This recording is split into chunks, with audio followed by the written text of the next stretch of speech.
ইসলামে হালাল হারামের গুরুত্ব এ সম্পর্কে একটু বলেন। নাহমাদুহু ওয়া নুসাল্লি আলা রাসূলিল কারীম, আম্মা বাদ। মূলত সমস্ত আবাদতগুলোই এই হালাল হারামের উপর নির্ভর করে। হালাল হারাম এই জিনিসটা এত ব্যাপক যে মানুষের কথা, চিন্তা, কাজ, এবাদত, বন্দিগি, ব্যবসা, বাণিজ্য, টোটাল জিনিসটাই হালাল হারাম মানে সম্বলিত। জি কিছু আছে হালাল যেটা করণীয়, কিছু হারাম যেটা বর্জনীয়। জি করণীয়টাও ফরজ, বর্জনীয়টাও বর্জন করা ফরজ। এই জন্য ইসলামে হালাল হারাম জিনিসটা একেবারে ব্যাপক।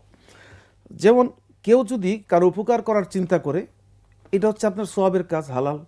কেউ কারো ক্ষতি করার চিন্তা করলে এই চিন্তাটা হচ্ছে মানে হারাম, এটা নিষেধ। আল্লাহ রাব্বুল আলামিন কোরআনে কারিমের মধ্যে বলেছেন, ইয়া আইয়ুহান নাস কুলু মিম্মা ফিল আরদি হালালান তাইয়্যিবা ওয়ালা তাত্তাবিউ খুতুওয়াতিশ শাইতান ইন্নাহু লাকুম আদুউম মুবিন।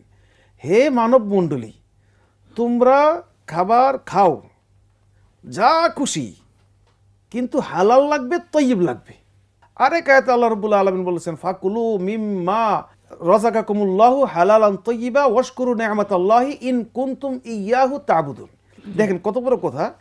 যদি তুমি কেবলমাত্র শুধুমাত্র আল্লাহকে সন্তুষ্ট করার জন্য ইবাদত করে থাকো, আল্লাহ শুকরিয়া আদায় করো, তাহলে তুমি হালাল পবিত্র জিনিস গ্রহণ করবে, হারাম গ্রহণ করবে না।